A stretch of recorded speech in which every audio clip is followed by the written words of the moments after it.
different feeds, with 2 different polymer receivers, with 2 different batteries on the back. That's right, this thing can hold so much weight all on this little connection here. And we're able to do this because these kits are completely modular. So we have 2 core brackets, 2 battery plates, 2 different battery plates, by the way. This is a gold mount, and we're able to do that with our accessory rod block back here with the 3-inch rods attached to the top battery plate. We even added some quick release handles. That's right, you can have whatever you want to these things. And because it's so strong and so modular, look how easy this comes off. So, completely wireless, completely modular. And because it's modular, you're able to build out your own custom kit. You can buy each one of these parts individually. Mic check 1, 2. That you like. You can just get the core brackets. You can just get the mini V-mount. You can just get the handles. This is all just along the 18-inch rod that you can buy individually. So as you guys can see, you really can rig this out however you want it.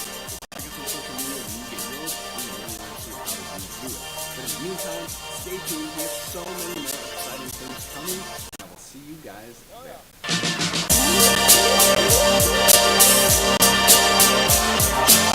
In a world where gear has no compromise and image capture inches towards perfection, industry leaders, Western digital, trust continuity, onset storage technology, introducing the SSD ends.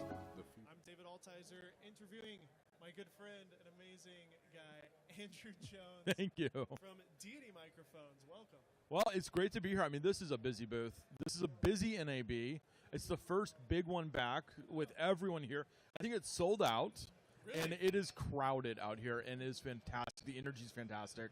A lot of people are launching product. We did 7. Andrew from Deity Microphones. Why did we just get feedback? Can you explain? I think there's a speaker behind me that I'm pointed at, so I got to point a little like this now. Okay, so I go this way. Yeah. And then you. We'll lean into each other, Barbara Walters style. Yeah. Okay, so good. I'm No glad we blinking. I'm glad we had an audio guy as our Yeah. second guest to fix our feedback issues. Yeah. So, so Deity Microphones been around for a while now. 2018, yeah. We made the vlog mic together. We did, yeah, no. The D4 Duo was designed on a piece of paper between lunch, between you and I, and it was fantastic. It was a great idea, and then the pandemic happened, and everyone said, we're not traveling anymore. And it was like, oh, the timing. Yeah, but that opened up a whole new kind of product line, those small little vlog mics. Yeah, we really have had a great time designing those, interacting with the community. It's one of those things where I think at the end of the day, we really were able to tap in and listen to what the community asked for with like the new D4, the pass-through on the D4 Mini, the USB-C capabilities of the D4, being able to use it as a USB, indoor mic on your computer and on your PC, as well as on your camera, like that one hybrid mic that you can just take with you. Yes. And then add things like the -5 dB pad, so that when it gets loud, you can dial it back beyond what was capable before with the D3 Pro. So like we took all those kinds of feedback, we listened to the audience just like we listened to you on that day, and we put that into our microphones from every single design. We like to be very community driven, just like Condor Blue, where it's like, oh, you guys asked for this, so yeah, see you guys in a month, it's coming out. That kind of deal. So I think unlike many of the other guests that we're going to have here at the booth, Andrew and I actually worked together for several months. Yeah. When I was working for Indie Mogul. And our sign on our office is still up there, pointing to an Indie Mogul office. Oh, really? I now stole your office.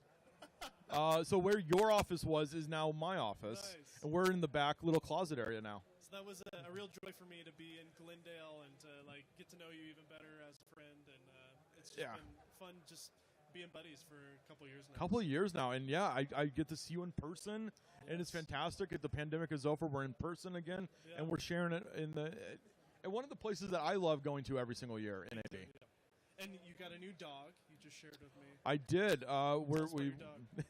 We've got a new little puppy. It's 4 months old now, so that's been fun. And then because of our office setup, we allow dogs in the office. So I'm hoping here in 2 months, once the puppy is perfectly trained, I can start bringing it in. I've been bringing in other dogs. We have so many dogs in our office at Deity. Does the dog have to wear a mask? Or? No, I don't think so. Just kidding. So we have some new products that we were going to talk about that you guys announced. Yeah. But first, tell me about just your journey as in the audio space in the film industry. I know it dates back, well before Deity existed. So it started off as a notion from Aperture. They had some designers that wanted to do some fun stuff with microphones, like the gain knob, on the original Aperture D2. So that's where the gain knob on a video mic started, was that product.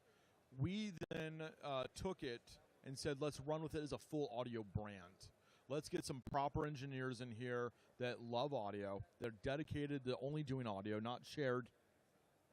No more collaborated kind of engineering staff. Let's get some dedicated team, dedicated people in there with product design experience in the audio space, and really kind of make a go of it. And we split off from Aperture in 2018 at NAB with our own booth. We did our thing, smashed it out the door with the D3 Pro, really changing what video microphones look like, how they act. We've seen lots of people try to do what we do, but none of them seem to have that community feedback. They all still kind of do their own thing that's still unique to their brands, but we still kind of keep it to us. So like the new D4, we decided things like the negative dB pad. It's because we listened. We're the only ones out there with it in the gain knob setting. We also dropped the price. Originally, the D3 Pro came out at $200 in 2018. When the new D4 came out last year, we said, let's cut it in half. These don't need to be that pricey anymore. And we figured out how to make it down to just $99. So I wanted to travel really light to this event. I always hate, year over year, I just bring so much gear to NAB because I just want to shoot a bunch of videos. You're a gearhead. I'm a gearhead. But I scaled it back, and you sent me the new D4, and I've used it on my C70 as my primary on-camera mic. I love it. And I brought that mic instead of different lavs and for things because I may do a podcast while I'm here. I'm just going to use it in my computer. You could just plug it in over USB-C. Absolutely. But then it also can go on top of my camera. And Yeah. it can also go with On an phone. Android phone or an iPad that has USB-C. They're so capable of doing so many things now. The new 15 Pro iPhone will have USB-C finally. Fingers crossed, right? I'm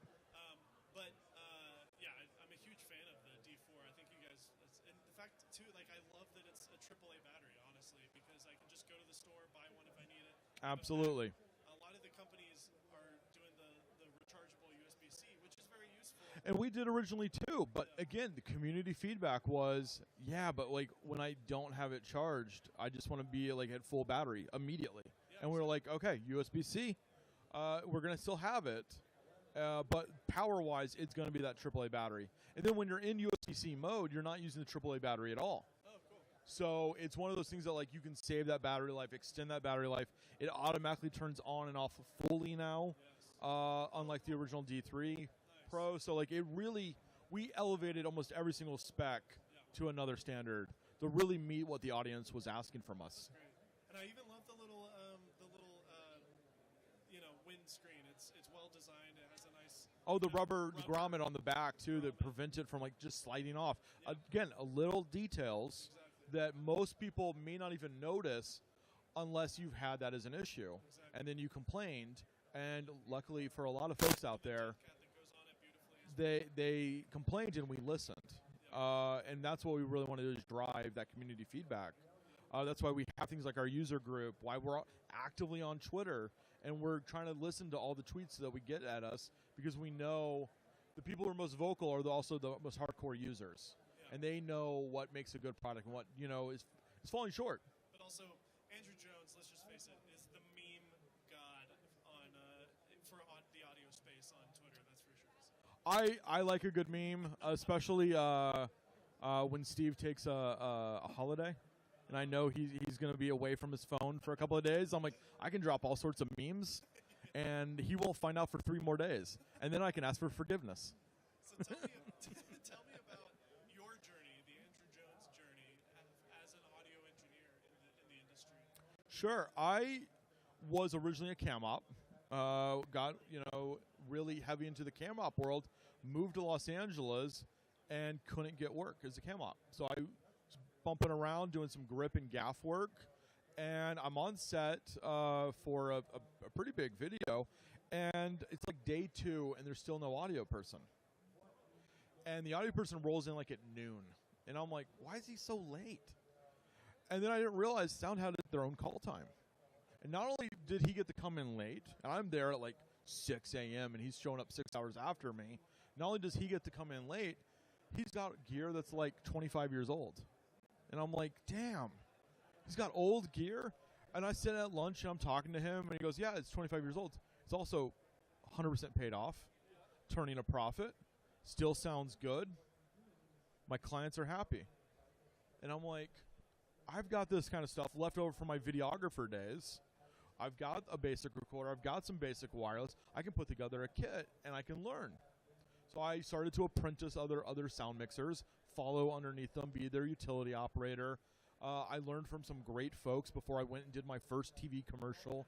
And I really did it in the slow method of not just wanting to just jump in and claim to be something I wasn't.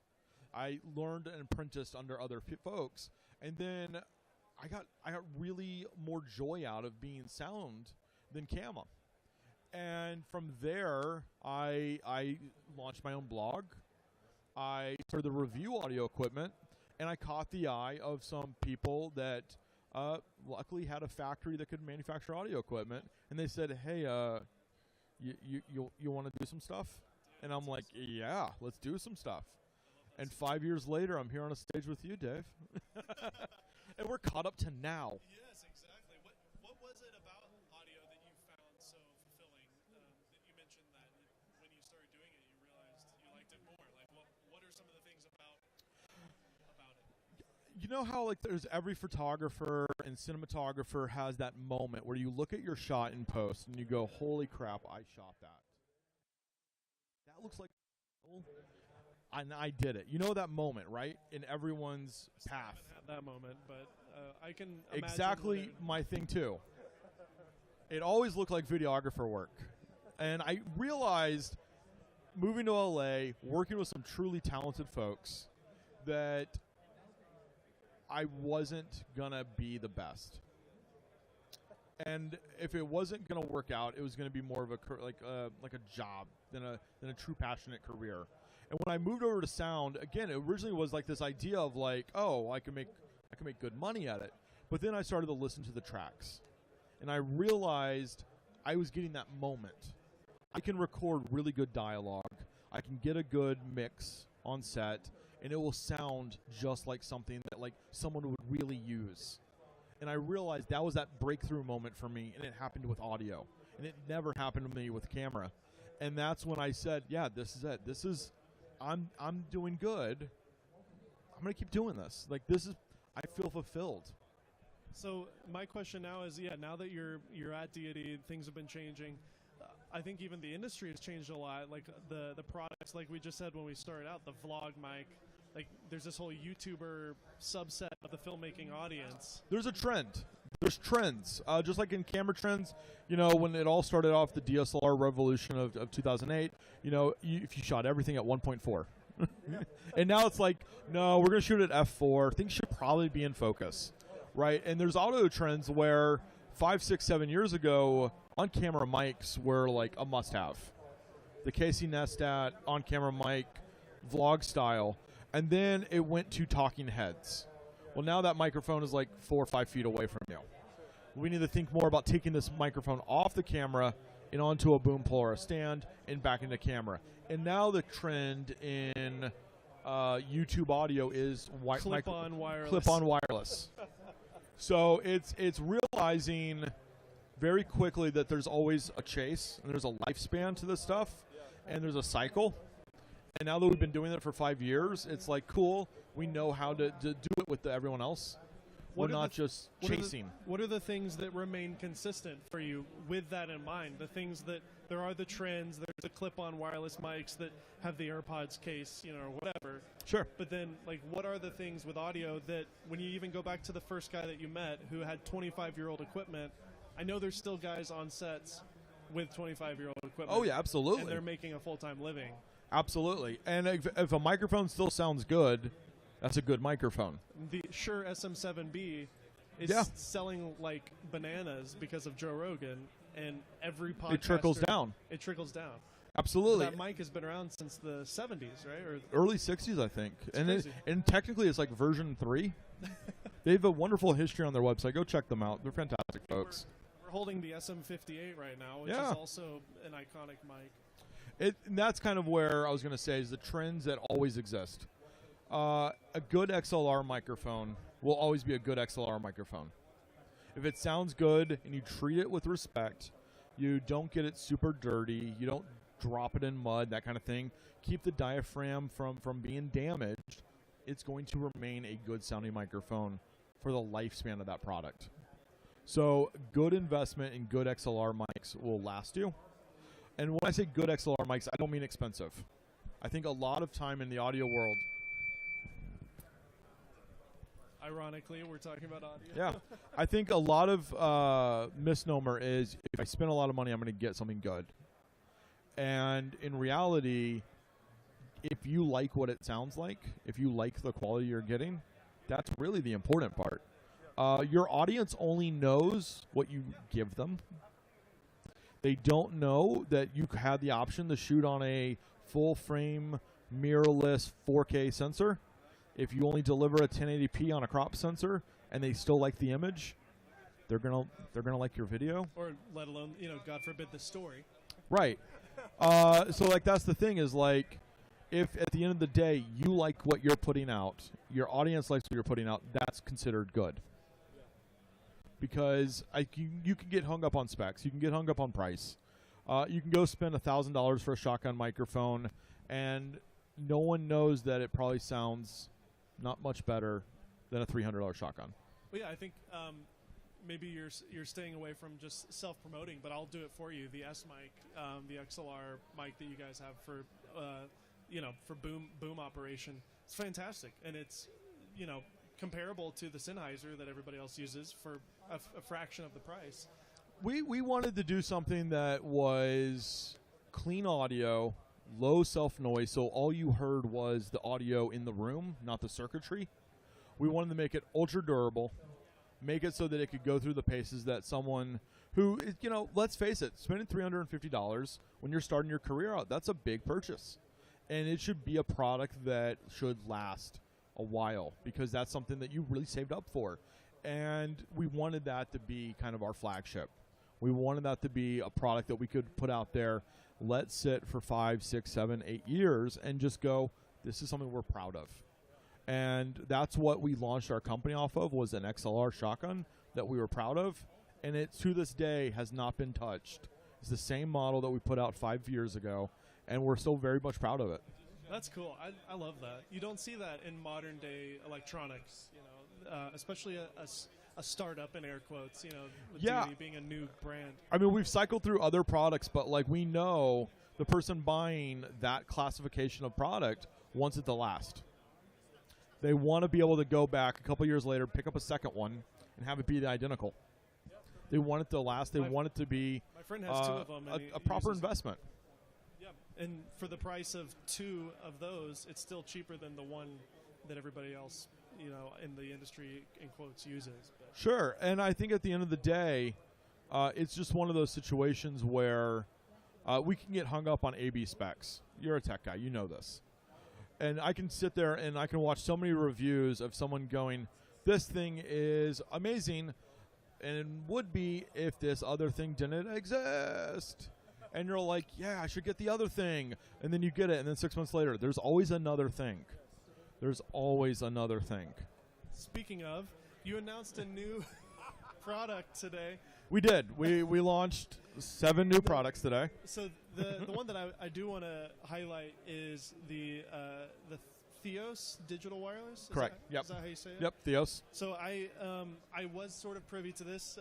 I knew there was something in the works. I didn't know what it was. I had no idea. But this really seems like kind of the next level for you guys. This is really entering into a different tier for the wireless section of filmmaking, right? Absolutely, yeah. This is getting into high-end film wireless audio. This is definitely something that a career, full-time videographer can trust and use to earn a living. This is not a hobbyist wireless. We're not going to pitch it as a 2.4 gigahertz clip-on hobbyist wireless. Yeah. This is for what we like to think of as the blue-collar videographer out there, I love that. who is going out there shooting sit-down interviews and conferences and interviews in live settings and weddings and all that kind of stuff. The people that work hard for a living, Yeah. and they need gear that's going to stand up to what they ask of it. Totally. And that's what this is. So what is it? It's a. I'm just going to read the tweet, which was Sure. the announcement. This is all the information we really have on it at the moment. But we're looking at 550 to 960 megahertz UHF. Correct. So what does that mean to somebody that doesn't even know what that is? So that's going to give you half of the TV band here in the U.S., as well as the duplex gap and the guard band, which are two frequency little tiny gaps up in 600 megahertz that are like RF deserts. And it's amazing because 653 to 663 is like 10 megahertz wide. And you might say to yourself, like, that's not a lot of space, but we can put 14 transmitters up there in that 10 megahertz. And that's the uplink, and that's in between the uplink and downlink for T-Mobile. So no one is allowed to be in there except for wireless microphones. And it's like perfect. So, and I do want to give context. There might be people listening who still don't even know what we're talking about. There's like different categories of wireless. Correct. When we talk about, like, for example, the Bluetooth 2.4 gigahertz, which is very popular right now. Sure. That's microphones like your own, and then Rode Wireless Go is kind of. It's all those classic little clip-on micro wirelesses that we're seeing out there on the market. That's kind of an advanced version of like Wi-Fi Bluetooth technology. A lot of it is built off Bluetooth technology using the same chips. Some of it's proprietary stuff, like our old stuff was proprietary 2.4. But that's up, shared spectrum with a lot of other devices in your house, especially if you're in a smart house. You can get really crowded really quickly. What UHF is, which means interference. Audio. That means lower range, less microphones can be used in a single area. What is interesting about UHF is it's narrower transmission signals across wider bands worth of frequency. And because of that, we can fit more in there, as well as you can find little spots that are clean and put a transmitter in there. Nice. Which means if you run a scan before your day and before you do your interview, you run that scan, you should be good to go. And it's just more reliable. It's more professional. It's cleaner. It's just more better. Okay. It's more better. We have up to a 300-foot range, according to the tweet here. Yeah. So that's actually based on us literally going outside and walking. Like that was our range test. Like it was like real world. I'm gonna put this on my hip, and we're gonna walk down the street in Glendale and just find out what's going on. Yeah. And you remember our office? Yeah. We're at the foothills of all the TV towers above us. Yeah. So like if there's gonna be RF, it's gonna be from those TV towers. And we're going to give it real-world chance of what LA television stations sitting in that same frequency is going to do and beat down on us. Yeah. And we got 300 feet on the whip antennas. Nice. But the antennas are removable, so you could easily do a shark fin on the receiver, and we got 500 feet on the shark fin. Amazing. Yeah. Again, we're talking about some high-end audio stuff, which is it's exciting that you guys are entering into the space. The next feature I'm very excited about, and I'm curious to hear the story. Internal 32-bit float recording. I know that you've been kind of an anti-32-bit float guy for a while. Is that true? No, I've been the opposite. I defend it to the death. Okay, well, 32-bit float, I it's the love future. I love it. I mean, we can't say it's not. We know built it's the into- future. It's built into Final Cut. It's so easy. It's built into every single major editing software out there now. There's no more like odd workflows. It just works. And what we did differently with 32-bit float is we added gain staging to it, so you could dial it in. So you try to aim for the 24-bit space, I like that. and then you still have the 32-bit headroom. So odds are you're not going to have to touch your files once you get in the post to bring them back down in there if they are above. Oh, that's great. So unlike others on the market where you I have just the tentacle let it go. trapeze. I do love 32-bit float, but often when you do have that high peaking moment, I have to manually pull it down. Right, so we're trying to prevent that from the beginning by adding a gain stage that you control. Interesting. Yeah, Is that baked in somehow, or? It's kind of baked in. Kind of baked in. Okay. Can I turn it off? Well, no. Okay. Because it lets you kind of dial in your settings a little bit. And then if you want to just kind of let that one go, we have what's called AI Smart Level, which you will hit AI Smart Level, let it listen to your voice as you do a mic check. It's going to sample all this, learn your peaks, learn your valleys, and set the optimal gain setting for you. Wow, is that with like an app or something? Or No, it's all built into the hardware. Yeah, yeah. Wow, very cool. Low pre-noise, low preamps. Right, so we wanted to make sure that with a lot of 32-bit on the market, a lot of people complain that by going from 24-bit to 32-bit, you introduce self-noise. We wanted to solve this. And that gain setting also helps us solve that because cool. you're not just letting it just go crazy with your peaks. Time Code, which is the name of the game right now. That's the name of the game. That I was mean, your big announcement last year, was you're entering into that space. Yeah. How has that been, by the way, the last year? Fantastic. Tell us about the products. What's it called again? The product. The TC1 and the TC-SL1. I feel like those are selling like crazy. I've seen them everywhere. We've seen them everywhere. It's funny to see now like BTS shots of shows, and I'm looking for a yellow cable, and I'm like, oh, that's us. We're on the show. And I sent you a screenshot. Mr. Beast is using your wireless packs as well. Yeah. Yeah, I think that was on the hotels or like something. Yeah. Yeah. And what's crazy is we just put out a blog post about. Is the audio still good? I don't know. Oh, there it goes. Check. We're good. We just put out a blog post. We actually were the timecode systems used on Quantum Leap for NBC. That's amazing. So yeah, a lot of shows are starting to adopt us. We can't say them all because of NDAs, but we're trying to identify more and more what we've been on and then share it with our community. Well, what's great about those, I would imagine, it seemed like it was really just a hole in the marketplace. There are, obviously I mentioned Tentacle, they have their own solution, but it's kind of a proprietary system where you kind of have to just have all the Tentacle stuff, kind of. I mean, you don't have to, but your product to me is like, it's like glue. It's going to be used in all these like random, like a GoPro here, a high-end camera here, throw it on the iPhone, it's just can be glue for a set, because it's just such a important need for a set environment, and you may only need 2 or 3 because these cameras can do it. So these will bake it in, and then like these 2 that don't have time code will. It's just it's a great solution. Yeah, and I think the big thing now is when we came out with this and we were like, now is the time for timecode. And a lot of people were like, Andrew, timecode's been everywhere. What are you talking about? Yeah, why is that? What happened? I'll tell you, it's Blackmagic.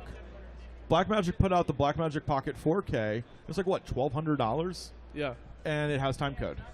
And now all of a sudden, your major camera brands are scrambling to retrofit timecode onto their cameras. The Sony FX3, the R5C, R5C, C70, but that's already a cinema I think camera. was some of the Lumix S1, all the Lumix ones. Yeah. So like you're seeing all S5, these camera companies, S5 yep. $5,000 and below. There's literally over a dozen cameras with timecode. The DJI Osmo Action 3 now has timecode. What? Why does it? I don't know, but it does, and that's fantastic because you can sync up now in every major software natively in, highlight your footage, right-click, sync, boom, you're done. Yeah. Right? It's no longer needing to decode audio baked into audio channels. Yeah. And as we see more cameras get launched, we know they're going to have dedicated timecode ports, or the mic port will actually natively read it instead of just recording it. Oh, that's great. So we're seeing this more and more. So we're like, this is the time to start adding timecode to everything to simplify people's workflows. Because with these cheaper cameras, you're going to have more and more multicam. Yep. I mean, think about how many video podcasts you see now that are more than one camera. Sure, yeah. So we know if they're recording 2, 3, 4 cameras, external audio recorder, the nightmare workload in post can add up. Yeah. And we want to make it faster to go from ingest to editing. Mm-hmm. That prep stage, if it drags too long, sometimes you procrastinate and all that stuff. So we want to get you right to the fun part, the editing. Yeah. So obviously moving forward, this new wireless system has timecode built in, of course, because it fits in with your whole lineup. And what I love about your system too is that it's not fully proprietary. It's just timecode. Like you can mix and match. Absolutely. I all mean, sorts of things. we made it so that each individual device in the ecosystem of Sidus is good unto itself. It needs to perform the duties of traditional devices. But as you mix and match, as you add, as you grow the system, new features start to pop up. The way they interact with each other becomes simpler, and maybe the workflow speeds up a little bit. Yeah. Because they're designed that way. Yeah. We really look at the way of the iLife folks out there, and we're like, oh, these guys have it better than some of us out there. The what folks? The iLife folks. What's iLife? You with your iPhone, your iMac, Oh, and your iLife Yeah, so people. like, it's like we look at that and go, gosh, that's that synergy Yeah. that they live everything is fantastic. Can Yeah. we bring that mindset to the production audio side? Yeah. So that the life of someone who maybe they're a hardcore sound mixer, right? That's what they do full time. Maybe they're a casual user who's a hobbyist that just wants an easier go of it and is tired of bad audio, right? We want to make it so that it just works easier and Nice. flows so you can get back to the more creative side of sound and not the procedural side. Yeah. I still have 2 more features left that I didn't list. The next one is remote control of TX and RX. What does that mean? Like an iPhone app or something? Yep. Or? So that's our Sidus audio app, controllable up to 250 feet. You can control things like the PR2 pocket recorder, our transmitters, the timecode boxes, the timecode slate.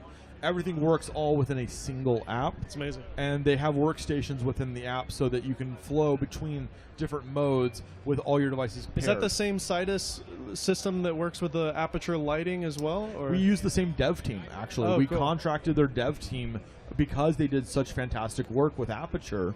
We were like, contact Sidus. Let's get these guys to make us something that is just as intuitive. Oh, cool. Great. And you guys regularly update it for firmware updates Yep, and so whatnot? a lot of updates will be coming out over the summer to include all these new products, as well as some internal functions that we've added to products. Like the Slate has gotten a bunch of firmware updates over the last couple of months where we've added some stuff. And again, to a lot of it is just firmware for us. We Nice. design these products as I/O computers that we can just run different pieces of firmware on. So when a customer goes, oh, can it do this?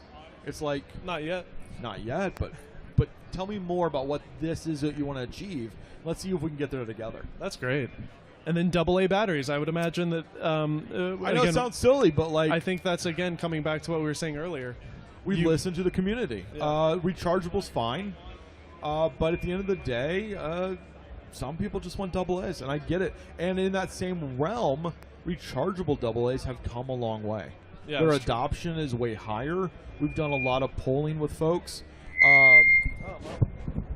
Single-use AA batteries is on the decline, and we felt comfortable to say if we make a product with AA batteries, we're not just filling up the landfill with our products.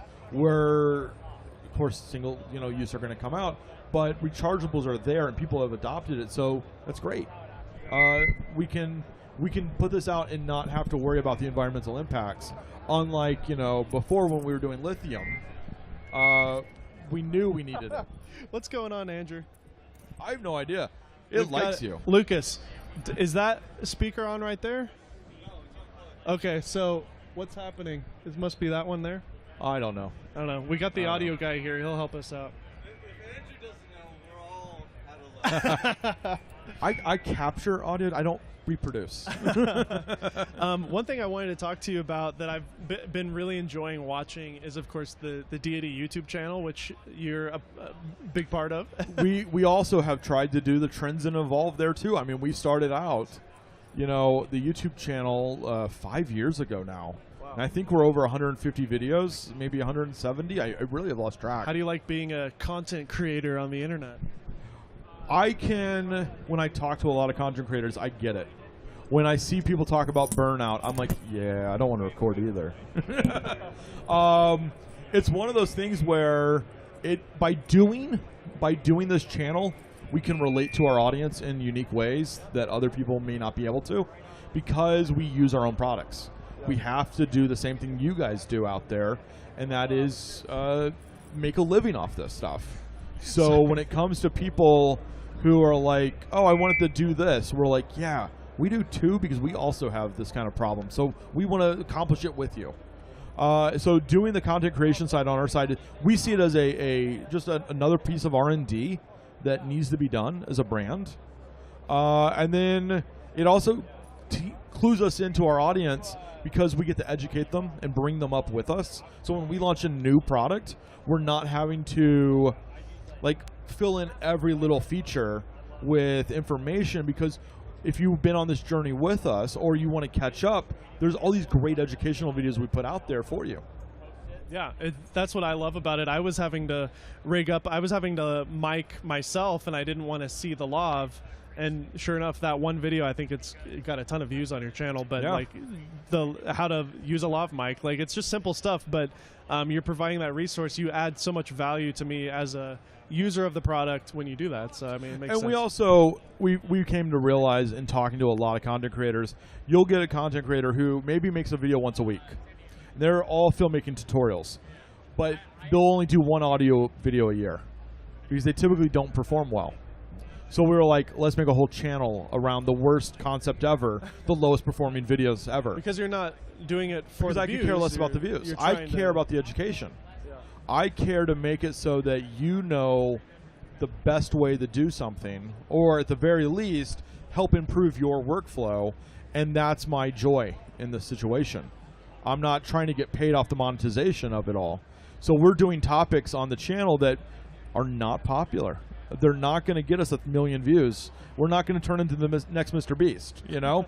But if you watch it, I can guarantee you're going to learn something in every video. Yeah, absolutely. I agree. So subscribe to the Deity YouTube channel, everybody. So you've met Lucas, who owns and operates Condor Fantastic Blue. guy. What are your thoughts? We're here at the Condor booth. A fellow, guy who builds stuff. Like, This might be one of the most gorgeous booths at NAB. I told it to his face. yeah, I know. It's got a unique design aesthetic that's the opposite of what everyone else here is doing. This is like, picture this, right? You want to move in that cool loft building that just like changed over from being a factory to a loft and has like super high rent. That's what this is. It's super fancy. And it's by the ocean. Yeah, exactly. It's got the exposed concrete, the exposed wood, the nuts, the bolts. Everything's made out of pipe. It's like hipster paradise, and I love it. Like, I can nerd out here and just want to hang out all day. It's fantastic. And if you're at NAB, you should definitely swing by. Absolutely. I think there's a lot of new things that no one's seen that they're launching here at the booth. Plus, you can get to talk to the creators and ask, like, hey, can Condor do this? And they're probably going to be like, let's talk more. Because that's how they are. What's one of the biggest struggles when it comes to building hardware? I'm sure Condor can also attest to things like The that. biggest struggle in building hardware. Because you're having to talk to, you come up with an idea, you might have a CAD, mock-up of it. It's possible, but then it has to be made. It has to be. I'll tell you the hardest part. It's the wait. It's the patience. Because in your head, you get that prototype in your hands, and you're ready to run. But that still means I've got to test. I've got to go get more community feedback. You get community feedback in the beginning, and that's how you get to that step. But now you put it back in their hands, and what if they're wrong? What if they're like, you know what? Can you do this, this, and this instead? And it's like, oh, yes, I can. But you're so excited. Wait 6 months. Right. Well, that's the thing is, like, it's the patience, because you're in it every day, and you're like, oh my gosh, I want you guys to have this. I want to fix this for you guys. I want to make your life better. I want to help. And some things just don't happen overnight. And a lot of it is that user feedback. And that's the patience that's required. Like the new wireless. We started designing that in February of 2020. Oh, wow. It's February, no, it's what is it? It's April 2023. So 26 months. I've crazy. been sitting on CAD drawings, spec list for 26 months, and I cannot share with anyone. It's the waiting. Do you have That's to, the hardest part, do you is have to not work with- leaking your own products.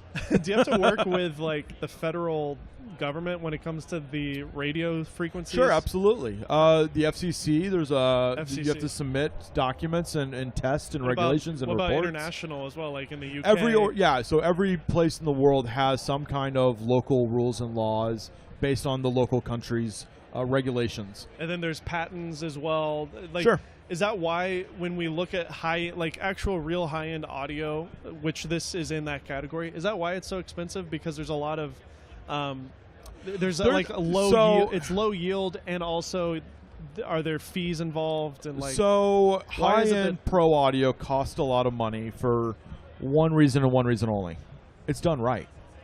So if you think about these little clip-on mics, right? They're probably good for about 80% of what someone may do. Unless you're a wedding videographer and you don't want a big giant black transmitter clipped to a white wedding dress. yeah. Well, then what do? Right? Well, it's that last. It's that you last. get, you get a percent. white. You get a big white clip-on. lavalier, right? Well, a white lavalier is going to cost money. Yeah. So it's that last 10, last 15, last 20% that the high-end pro audio finishes, and for that audience, that's Or, what they need. That's you work on a Marvel Or it's movie. it's Tom Cruise. You're Right. wiring him up. It cannot fail. It cannot fail. He's going to jump out of an airplane. You get one take, and you don't know if he's going to break his ankle, right? So like, get it right, get it done. Everyone's counting on you. And by the way, this one day of production is costing everyone $150,000. yeah. That's what high-end pro audio does. Also, you're not going to upgrade this for 25 years. Right, and then that's the thing is once you get the right stuff and you get stuff that works and is reliable, you're going to stick with it. That's the beautiful thing about audio is like you see that with instruments. Guitars. Like the guitars made in the 50s sometimes sound better and are much more expensive than a modern-made guitar.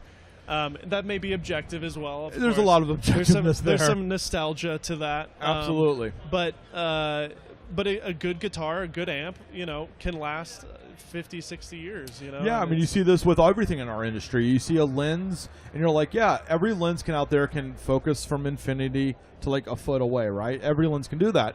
Some have big amount of breathing. Some don't breathe that much.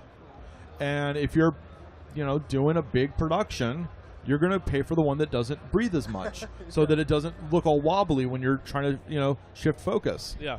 And that's kind of where it's those last 5% of a product that makes it from prosumer to high-end professional. So my next question, and you don't have to necessarily answer it, but my question is like, are you guys entering into focusing more on this higher end? Because I'm seeing the time code, the slate, this new wireless what is system. high-end?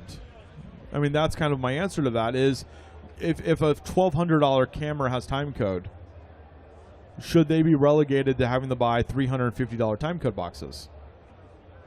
I mean, that doesn't even begin to make sense.